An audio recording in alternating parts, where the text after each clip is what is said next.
আসসালামু আলাইকুম। আজকে আপনাদের একটা জর্জেট কামিজ কাটিং করে দেখাবো। দেখুন এখানে কিছু প্যানেল দেওয়া আছে হাতায়, নিচে এবং গলাতে লাগানোর জন্য। আর এখানে এটা হচ্ছে কামিজের সামনের সাইডটা, আর এটা পেছনের সাইড। আর এই যে আমি বিছিয়ে নিয়েছি 4 পার্ট করে, এটা হচ্ছে ইনারের কাপড়টা। ইনার দিয়ে এই কামিজটা কাটিং করে দেখাবো। ফার্স্টে আমি লম্বার মাপটা নিয়ে নিচ্ছি। এখানে কামিজের লম্বা হবে আমার হচ্ছে 42 ইঞ্চি। তো আমি এখান থেকে 36 ইঞ্চি লম্বা হচ্ছে ইনারের মাপটা নিয়ে নিচ্ছি। অবশ্যই কামিজের লম্বা যা হবে তার থেকে কিছুটা কমিয়ে তারপর হচ্ছে ইনারের মাপটি নিয়ে নিতে হবে।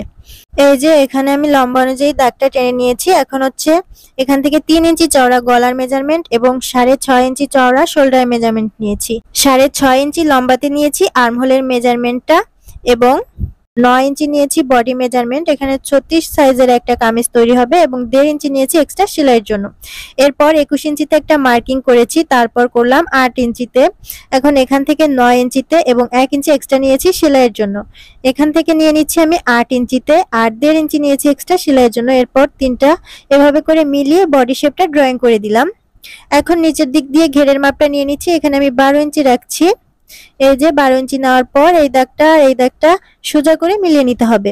এরপর এই দাগ অনুযায়ী কেটে নিলে কিন্তু ইনারের কাপড়টা কাটিং করা কমপ্লিট। এই যে আমার কাটিং করা কমপ্লিট হয়ে গিয়েছে। এখন এখান থেকে এক একটা পার্ট নিব এবং মেইন পার্টটা এর উপরে রেখে তারপর হচ্ছে এই অনুযায়ী কাপড়টা কেটে নিব। তো এই যে দেখুন এইভাবে করে কামিজের কাপড়টা রেখে আমি চারি সাইডে পিন দিয়ে আটকিয়ে তারপর হচ্ছে কেটে নিয়েছি। এই যে এরপর হচ্ছে সামনের সাইডের এই যে আর্মহোলের অংশটা এভাবে করে 1/2 ইঞ্চি ভিতর দিকে নিয়ে তারপর একটু কেটে নিতে হবে। এই যে কাটিং করা হয়ে গিয়েছে। এভাবে পেছনের সাইডটা আমি কেটে নিয়েছি। এখন হচ্ছে হাতার অংশটা কাটিং করব।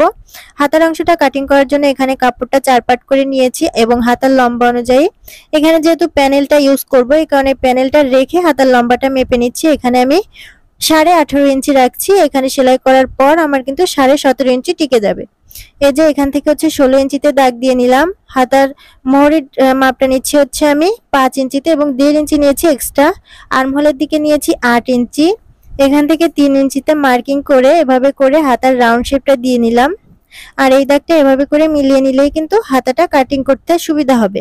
এরপর আমি এখানে কিছু পিন লাগিয়ে নিচ্ছি যাতে করে কাটিং করার সময় কাপড়টা সরে না যায়, যেহেতু জর্জেট কাপড়।